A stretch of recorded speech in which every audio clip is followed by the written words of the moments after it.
You ask Tiger to solve. This deals with linear equations with one unknown. The final result is x equals 80. Let's solve it step by step. Simplify the expression. Simplify the arithmetic.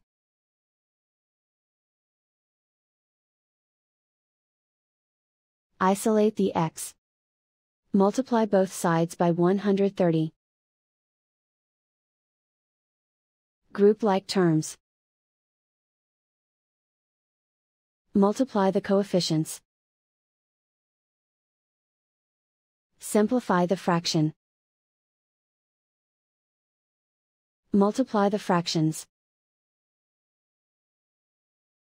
Simplify the arithmetic. And so the final result is x equals 80.